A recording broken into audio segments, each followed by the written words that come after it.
Imagine his name is Kwame. Kwame is an African entrepreneur, or more accurately, he's trying to be one, across borders that still behave like walls. One morning in Central Africa, Kwame sets out for Southern Africa to close a deal. Not in Europe, not in Asia, in Africa. Yet his route makes no sense. From Central Africa, he must fly east to Addis Ababa, wait for hours, then join another flight heading south. Because planes cannot move freely, cannot land freely, cannot connect freely across African states. He laughs at the absurdity until he checks the cost. Time lost, money lost, momentum lost. And as he waits, a European tourist moves effortlessly across the continent, traveling visa-less within Africa more easily than an African moving within Africa. By the time Kwame arrives, the meeting has shifted. The buyer has cooled.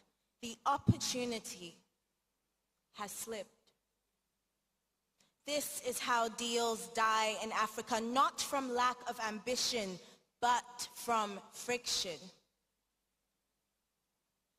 Now meet Amina. She is skilled, qualified, ready. A company in another African region needs exactly what she has to offer. The job exists. The demand is real. And yet her certificate is questioned, her competence delayed, her education treated like a foreign language. We call this unemployment. It is really misalignment. Look at the Congo Basin. Enough water to power more than 10 African countries. Look at the Sahara. Enough sun to power the world. Yet factories shut down because of doomsday. This is not a resource problem, this is a coordination problem. Now just for a moment, imagine a railway linking north to south, east to west. The numbers work. The railway pays for itself. We can fund it the way Ethiopia built the Grand Renaissance Dam. Africa's 400 million middle class, each contributing at least $1 a day. You do the math. It's enough to connect Africa. In Lagos, mobile money moves instantly. In Nairobi, Accra, Dakar, Kigali, but when Africans try to pay Africans across borders, currencies detour through distant capitals, fees multiply, value leaks out of Africa before it reaches another African. And yet the truth is simple. The moment Africans can pay Africans seamlessly, trade will surge. Supply will respond. Logistics will follow money. A manufacturer stands beside his machines. He could scale. He could hire. He could export. But one product faces 50 approvals, 50 rules, 50 interpretations. He's not running one business. He is navigating 50 small markets. One custom space could change everything. A true home market of 1.5 billion people. This is how global brands are built. India understands this. China understands this. Europe understands this. Similar populations, one internal market. Africa still negotiates the world in fragments, and the terms are never kind. But now, imagine the shift. Kwame travels across Africa directly. Flights connect African cities. Borders welcome enterprise, not suspicion.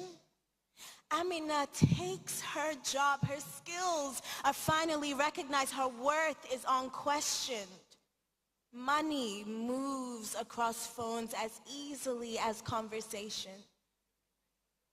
Goods are approved once and moved everywhere. Power is on and it is cheap. Manufacturers scale. Women traders move safely. The youth build businesses instead of exit plans. The rules are enforced fairly, uniformly, consistently. Investors trust the system because certainty has arrived. And when Africa speaks to the world on trade, on digital rules, on climate, it speaks as one. This is not a fantasy. It is deferred reality. Africa's future will not be written only in summit halls or signed treaties or protocols. It will be written in markets, in factories, on farms, on digital platforms, by SMEs, by women, by youth, by you.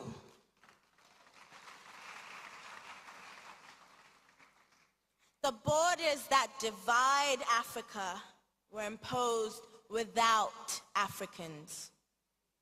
But the unity that will transform Africa must be owned and moved by Africans. It must be demanded. It must be owned. It must be driven by us, the people. And when Africa finally chooses to implement what it has already agreed, history will not say Africa lacked ideas or resources or ambition. History will say the moment Africa chose to act as one, nothing could stop the United States of Africa.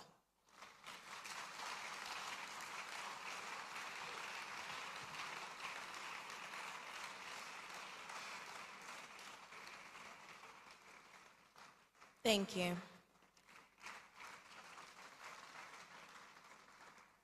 And now, without further ado, Your Excellencies, distinguished leaders, esteemed guests, fellow Africans, and agents of change, all protocols observed. What you are about to witness is not a performance, but a return to a voice that has continued to shape Africa's destiny. The voice you will hear is real. It is unedited. It is undoctored and taken directly from the original speeches of my grandfather, Osagyefo Dr. Kwame Nkrumah.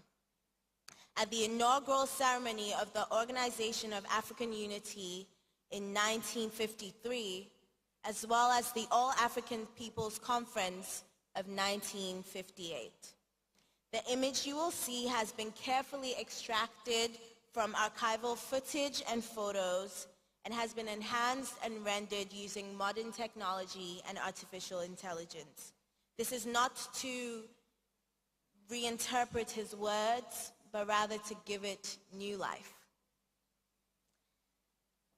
His message here speaks directly to this moment.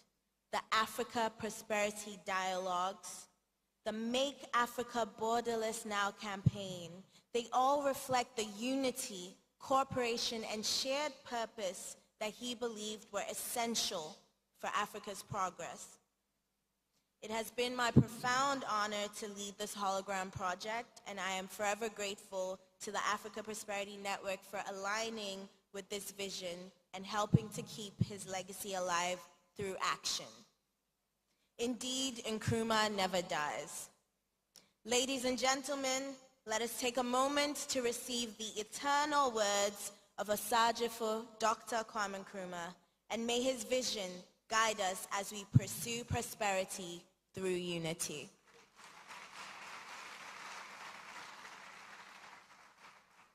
What are we waiting for? What are we looking for? Are we looking for mere charters conceived in the light of the United Nations example, a type of United Nations organization whose decisions are framed on the basis of resolutions that in our experience have sometimes been ignored by member states, where groupings are formed and pressure developed in accordance with the interests of the groups concerned? Or is it intended that Africa should be turned into a loose organization of states on the model of the organization of the American states, in which the weaker states within it can be at the mercy of the stronger or more powerful ones, politically and economically, and all at the mercy of some powerful outside nation or group of nations? Your Excellencies, is this the kind of association we want for ourselves in the United Africa we all speak of with such feeling and emotion? Your Excellencies, permit me to ask, is this the kind of framework we desire for a United Africa?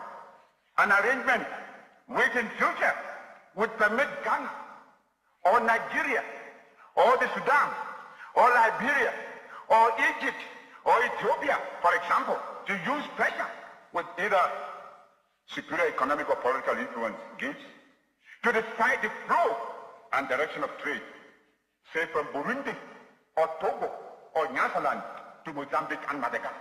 We all want a united Africa. United not only in our concept of what unity connotes, but united in our common desire to move forward together in dealing with all the problems that can best be solved only on a continental basis. But may I dare to assert, equally on this occasion, Your Excellencies, that we meet here today not as Ghanaians, Guineans, Egyptians, Algerians, Moroccans, Malians, Liberians, Congolese, or Nigerians, but as Africans. Africans united in our resolve to remain here until we have agreed on the basic principles of a new compact of unity among ourselves, which guarantees for us and our future a new arrangement. Fighters for African freedom, I appeal to you in the sacred name of Mother Africa to lead this conference resolved to rededicate yourselves to the task of forming among the political parties in your respective countries a broad united front based upon one common fundamental aim and object, the speedy liberation of your territories. Don't let us also forget that colonialism and imperialism may come to us yet in a different guise, not necessarily from Europe. We must alert ourselves to be able to recognize this when it rears its head and prepare ourselves to fight against it. This mid-20th century is Africa's. This decade is the decade of African independence. Forward then to independence now. Tomorrow, the United States of Africa.